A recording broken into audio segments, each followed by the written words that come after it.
A number of years ago, while I was pastor at St. Columkille's, a fellow came to the office one day. He was in his upper 80s. I had done his wife's funeral probably about a month before that, and he was just insistent upon seeing me that day. So then, well, okay, and so he came in and sat in my office. And he said, my children are a bit upset with me because they don't think I am sad enough over their mother's death. So I'm going to tell you a story, and you have to keep it to yourself until I'm dead. But once I've died, then you can tell this story to my children. Well, okay. So he told me that in World War II, he was a medic. And what he spent his time doing was picking up soldiers who had been wounded on the battlefield and bring them back to be taken care of by the doctors. And he was a pretty good medic. He had taken care of a lot of guys, brought a lot of men from the battlefield back to where they could be cared for. But he got a cut on his leg one day and got an infection in the cut, and the doctor told him there was no cure, that he would probably die. And he got more and more ill and was in sick bay, taking up a place in there that other soldiers could have used. And he was getting closer and closer to death. So even though he was not really conscious, he heard the doctor come and say, "We need to clear this tent of a lot of these guys because we have more wounded coming in. So take this one to the morgue. He's going to die anyway." So they took him to the morgue. So he was in there with all these dead soldiers. And while he's laying there, he feels a divine presence come to him. Some, he said, would describe it as a light. He wasn't sure if it was a light, but a great warmth. Clearly, he felt it was of God. And that presence came next to him there, laying in the morgue, and told him he wasn't going to die now, that would be later. And then that presence went away. And he started getting better. So he was getting stronger laying there in the morgue. And some guys were bringing in some more dead bodies. So he sat up and said, "Do I have to stay here?" And they ran out of the tent. He said he had to wait a long time before somebody came back to help him back to sick bay. But he said after that experience, he was never, ever afraid of death. He worked as an iron worker when he came back from World War II. He helped build the Woodman Tower. So he was walking on the girders, building the Woodman Tower, and was unafraid.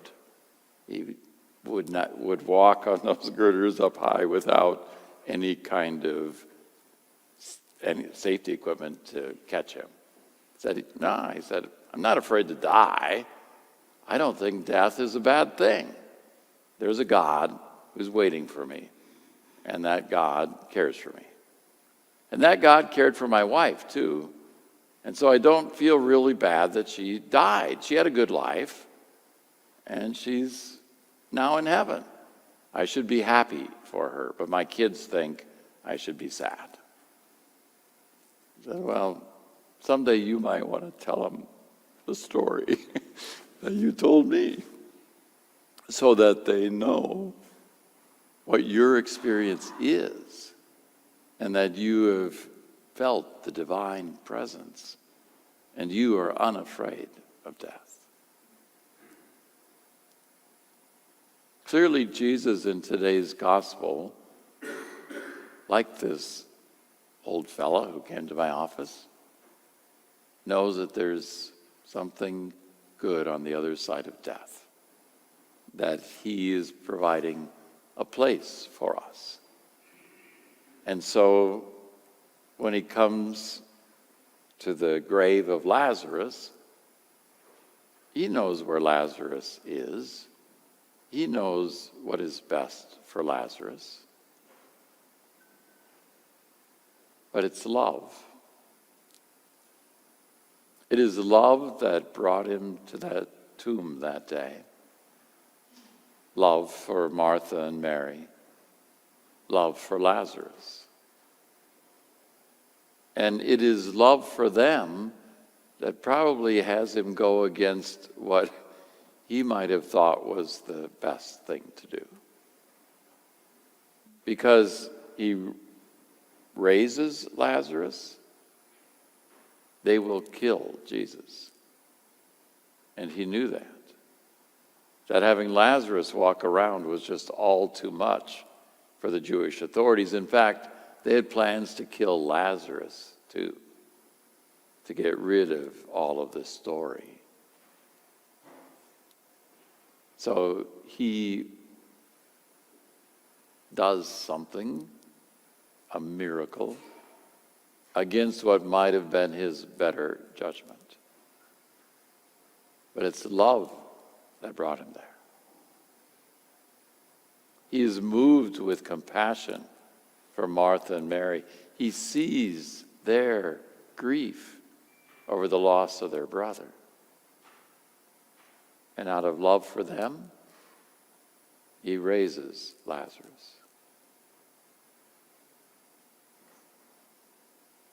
It is that powerful love that is still present with us this day. Love that consoles us in the midst of our sorrows. But it's also that same love that allows us to grieve. Not for the person who died. I think that's always something important for us Christians to remember. We're not grieving for the dead person. We're grieving for us. We're grieving for the people who loved them, knew them, who will miss them. The grief is for the living, not for the dead. So love gives us hope. But love lets us grieve for all who were touched by that person's life, who now mourn their loss. It is love that does that. Divine love. Love that gives us hope. And love that makes us cry. After all, it was a weeping Jesus who cries out, Lazarus, come out.